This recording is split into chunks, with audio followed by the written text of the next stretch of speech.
Assalamualaikum warahmatullahi wabarakatuh. Alhamdulillahilladzi arsala rasulahu bil huda wa dinil haqq liyudhhirahu 'alad dini kullihi walau karihal kafirun. Asyhadu an la ilaha illallah wa asyhadu anna Muhammadan abduhu wa rasuluhu la nabiyya ba'dah. Allahumma shalli wa sallim wa barik 'ala sayyidina Muhammadin wa 'ala alihi wa sahbihi ajma'in. Amma ba'd. Ayyuhan nas ittaqullaha haythuma kunta wa atbi'is sayyi'atal hasanata tamhuha. Shadaqallahu wa shadaqa rasul karim. Alhamdulillahirabbil alamin. Jamaah kaum takwa astar rahimahullah. Alhamdulillah. Mari kita lanjutkan lagi masih di surat Yasin. Kemarin kita sampaikan bahwa ada satu gambaran dari Allah Subhanahu wa taala bahwa peringatan yang berupa Al-Quran ini hanya bisa dicerna, diserap oleh orang-orang yang mau mengikuti peringatan tersebut. Jadi orang-orang ini adalah orang-orang yang takut kepada Ar-Rahman walaupun dia tidak melihat Ar-Rahman tersebut Allah. Mereka layak mendapatkan maghfirah dan ajr karim dan ganjaran yang mulia. Kemudian Allah juga menggambarkan bagaimana Allah layak menghidupkan orang mati dan menuliskan apa yang sudah diperbuat oleh manusia, amal-amal mereka termasuk jejak-jejak mereka, dan semuanya dikumpulkan dalam kitab di Lauhul Mahfuz. Mari kita lanjutkan di ayat yang ke-13 surat Yasin. Bismillahirrahmanirrahim. Wadrib lahum mathalan ashabal qaryah idh ja'al mursalun. Dan berilah perumpamaan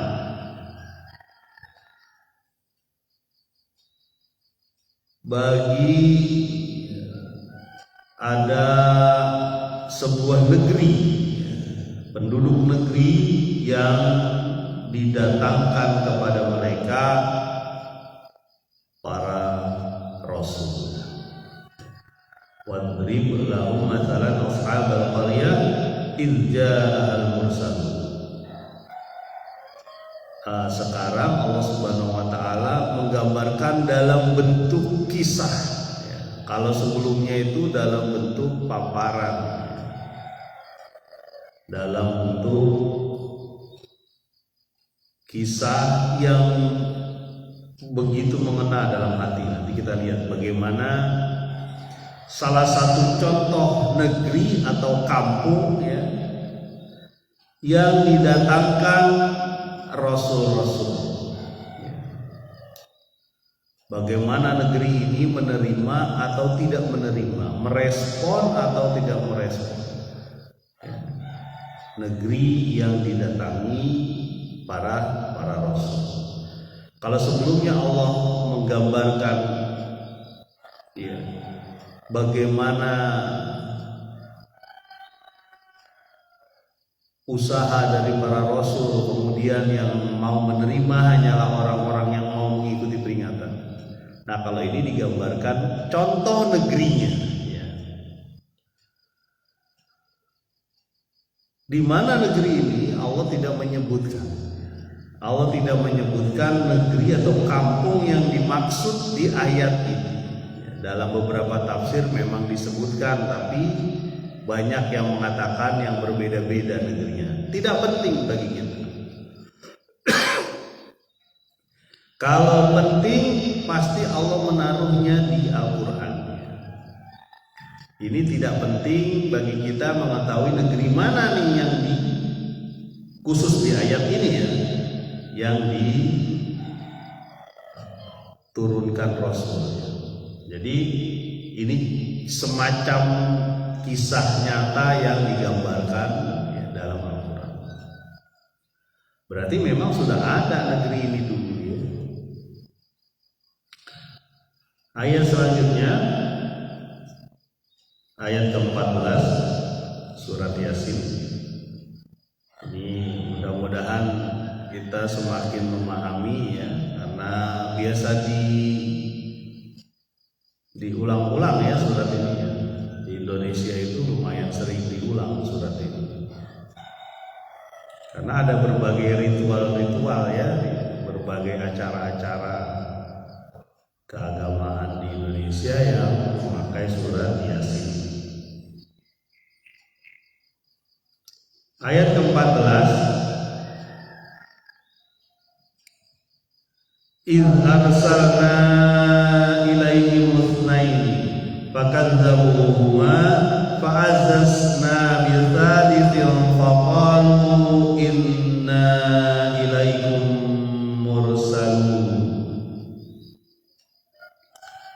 Ketika kami utus kepada mereka dua orang rasul ya, isnain,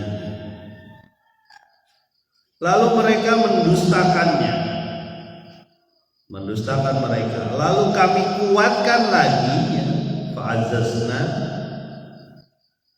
dengan rasul yang ketiga,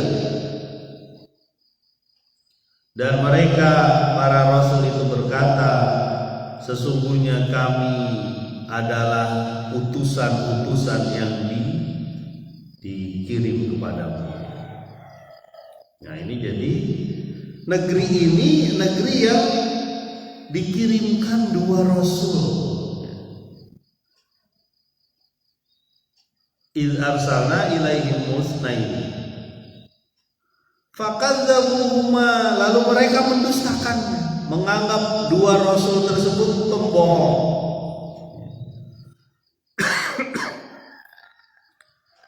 Ini akan selalu ada ya, sampai kapan-kapan masa itu ada saja orang yang menganggap orang yang menyeru kepada Allah itu pembohong, pendusta. Makanya ya, tetap ada orang-orang yang tidak suka terhadap Rasul. Pak, itu kan terhadap Rasul zaman dulu, zaman sekarang ada juga terhadap orang-orang yang menyeru kepada Allah. Itu aja. Sebenarnya sama ya, tugasnya sama, menyeru kepada Allah. Jadi kampung ini kampung yang dikirimkan dua orang Rasul, lalu didustakan, dianggap pembohong. Dua Rasul padahal. Negerinya di mana sih Pak? Tidak disebutkan dalam Al-Quran, tidak disebutkan. Walaupun ada dalam satu tafsir disebutkan ya. Ada yang disebutkan di daerah mana gitu ya. Tapi di Al-Quran nggak ada sebutan. Ya kalau bahasa kita kayak semacam Musa dan Harun lah kira-kira begitu ya. Ini semacam, karena tidak disebutkan. Bisa saja dikirimkan dua orang Rasul. Ya, kalau di daerah Sam itu mana tuh? Ada Ibrahim dengan Lut, kira-kira begitu ya. Tapi nggak disebutkan. Nah, ketika dua orang Rasul ini dianggap pembohong, didustakan, mungkin dilecehkan, dihina, dihalang-halangi, banyak. Sama aja itu di mana-mana begitu. Orang-orang yang menyeru kepada Allah akan mendapatkan halangan-halangan. Syaratnya memang harus menyeru kepada Allah, bukan menyeru kepada pribadi. Ya. Menyeru untuk menyembah Allah, mengagungkan Allah, bukan untuk mengagungkan pribadi atau mengagungkan dirinya sehingga disembah oleh manusia atau diidolakan oleh manusia, bukan. Tapi menyuruh kepada Allah. Fa'azazna bisalisin, lalu dikuatkan oleh Allah yang ketiga. Berarti 3 rasul di satu kampung, satu negeri itu. Ya, Masya Allah nih, kayaknya parah banget nih negeri, sampai 3 orang rasul datang. Ya. Jadi teman-teman mungkin kebayang ya kalau membaca surat Yasin ya di ayat ini, oh iya sampai 3 orang rasul tuh datang ke negeri itu. Ya. Faqalu inna ilaikum mursalun, lalu mereka berkata bahwa kami adalah para rasul. Bukan berarti yang 2 nggak berkata, bukan. Di sini disebutkan 3-3-nya ngomong gitu. Jadi semuanya, baik 2 orang rasul yang diutus pertama ditambah 1 rasul lagi, ya, itu semuanya mengatakan bahwa kami adalah mursal, adalah orang yang diutus kepadamu dari Allah Subhanahu wa Ta'ala.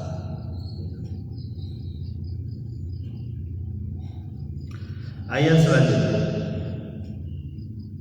ayat ke-15. Qalu ma antum illa basharun mithluna wa ma anzala ar-rahmanu min syai' in antum illa takdzibun. Mereka berkata,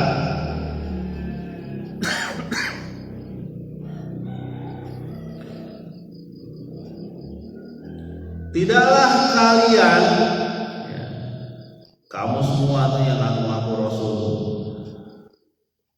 kecuali kalian adalah manusia seperti kamu, dan tidaklah Ar-Rahman Allah mengutus apapun. Sesungguhnya kalian semua adalah pendusta. Wah, ini omongan dari kampung tersebut, penduduk negeri tersebut, penduduk kampung tersebut yang mengatakan bahwa enggak, kamu tuh manusia. Ya. Enggak ada tuh Allah nurunin rasul itu. Kamu tuh manusia. Ya. Kamu tuh pembohong, pendusta. Banyak tuh stempel disebutin, biasa begitu. Ya. Banyak julukan disebutkan gitu ya. Kalau Nabi Muhammad SAW macam-macam tuh disebutin, majnun lah, gila lah, syair, tukang membuat syair, kahin, dukun, ya.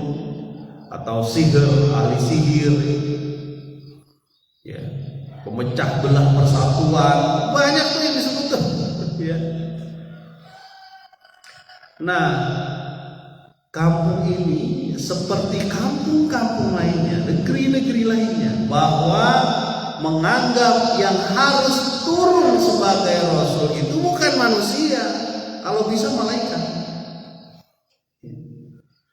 Karena pandangan mereka itu berpikir begini, kalau utusan dari Tuhan mestinya ada legenda-legenda nih, ada mistis-mistis, ada rahasia-rahasia, ada misteri-misteri di balik dia. Ya, kalau perlu punya kekuatan yang hebat. Ya. Kok ini manusia datang ke pasar-pasar, jalan-jalan di rumah, ya, sangat sederhana, kelihatan begitu gamblang kehidupannya. Ya. Begitu terlihat kehidupannya, perasaan-perasaannya pun kelihatan. Kenapa kamu manusia? Kamu bohong. Itu yang terjadi di Nabi Muhammad SAW. Dia begitu. Ya. Bahwa Rasul adalah manusia itu seringkali dibuat ejekan atau dianggap itulah salah satu kelemahan. Kalau bisa Rasul tuh malaikat dong yang datang. Ngapain berdagang juga? Saya tahu Muhammad dari awal. Dari awal saya tahu Muhammad itu tukang ngangon kambing dia. Kenapa dia yang diutus? Kok nggak malaikat yang punya kekuatan super gitu ya? Dan inilah kelemahan manusia ya, bahwa manusia ini ya, penduduk negeri ini menganggap untuk membuat penduduk ini bergerak, membangun atau beriman itu harus makhluk gaib, bukan manusia. Nah, yang mau disampaikan oleh Allah Subhanahu wa taala adalah bahwa untuk menjadi contoh itu harus manusia jenis yang sama. Ya, jenis yang sama. Ya, harus makan juga seperti makan manusia. Ya, harus minum, harus bergaul, harus nikah juga seperti manusia. Dan punya anak juga. Kenapa? Di situ terlihat perasaan-perasaan manusia. Bahkan di Al-Quran itu sering disebutkan perasaan-perasaan Rasul ya. Termasuk gerak-gerik hati Rasul yang disampaikan. Kita udah sampaikan waktu itu ya, cerita tentang Zainab Al-Jahsi waktu itu ya, bahwa Nabi Muhammad SAW juga waktu itu ada perasaan untuk menunda ya, pilihan Allah kepada dia, karena itu bekas anak pungutnya lah gitu ya. Istrinya itu bekas anak pungutnya, maksudnya ditunda itu ya jangan sekarang dulu gitu ya, karena waktu itu memang sangat kuat. Masa Muhammad menikahi janda bekas anak ya. Jadi perasaan itu ada, sampai termasuk kita ingat dulu surat An-Nur ya, di cerita tentang Aisyah dulu. Nabi sendiri nggak ngerti apa yang terjadi dengan Aisyah. 1 bulan wahyu itu tidak turun. Coba 1 bulan laki-laki ini ya, yang namanya Muhammad SAW ini ya, tidak tahu istrinya selingkuh atau tidak gitu. Sementara gosip-gosip yang beredar itu sudah menyatakan bahwa istrinya selingkuh gitu. 1 bulan, coba bayangkan.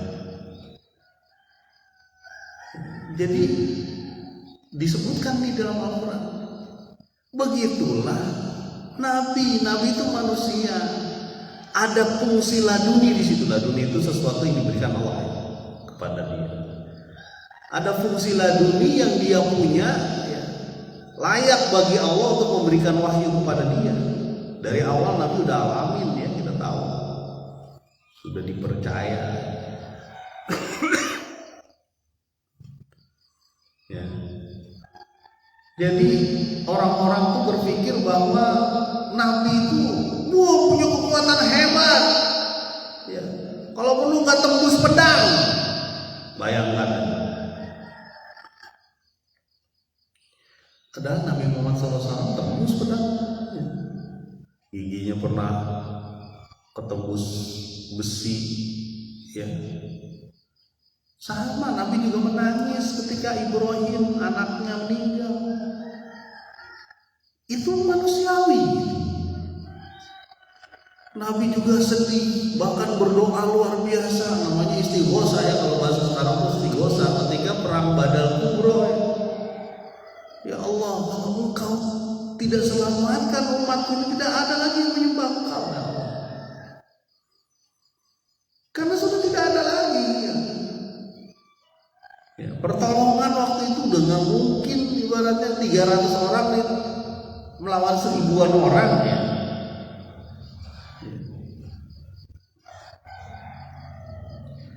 Jadi Rasul sebagai manusia sering di depan.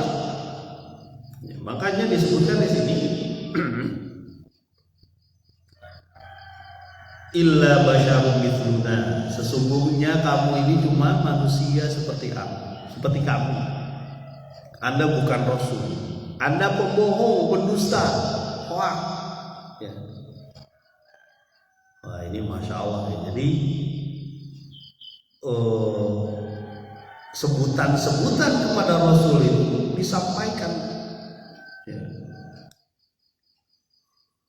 Dan kata mereka nih, para penduduk negeri ini yang disebutkan dalam Al-Quran ini, mereka mengatakan tidak ada tuh Ar-Rahman tuh nurunin Rasul, nggak ada. Tapi dia menyebutkan Ar-Rahman juga ya. Berarti mungkin dulu-dulunya ada keimanan dulu ya. Nyebutnya Ar-Rahman nih. Ya.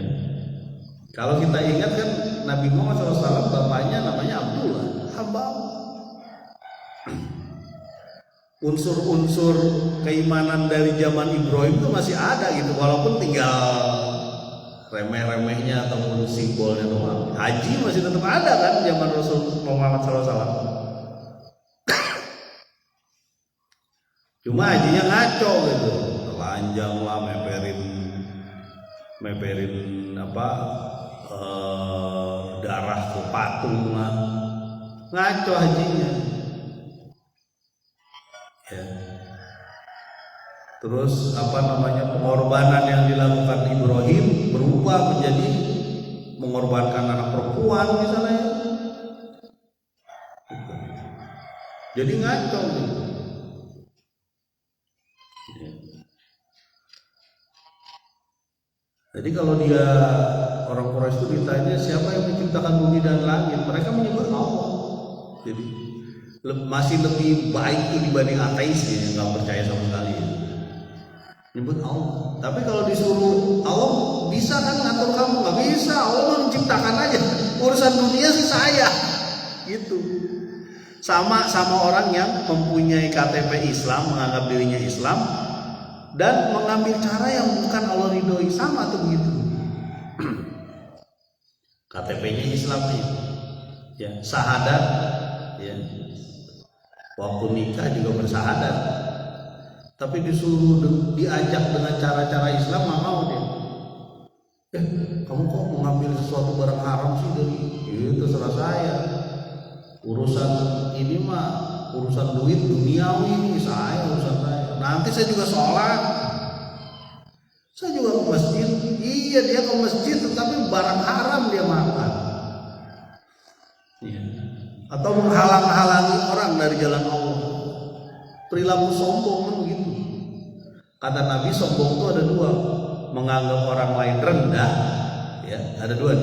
Satu lagi menghalangi orang dari jalan Allah. Itu sombong. Dan kiber, sifat kiber ini tidak akan membuat orang masuk surga kan? Hati-hati. Jadi tidak bisa masuk surga orang yang di dalam hatinya ada sifat sombong. Dua ciri-cirinya. Pertama, menganggap orang lain lebih rendah dari dia. Yang kedua adalah menghalang-halangi orang dari jalan Allah. Ciri-cirinya mirip dengan Abu Jahal. Ya. Abu Jahal itu menganggap rendah. Ya. Menganggap orang lain itu rendah. Kalau perlu nggak bisa ngomong sama kita. Ya kan pernah tuh tokoh Quraisy bilang, Muhammad itu singkirin dulu orang-orang miskin di sekeliling kamu, baru kami mau ngomong. Masya Allah.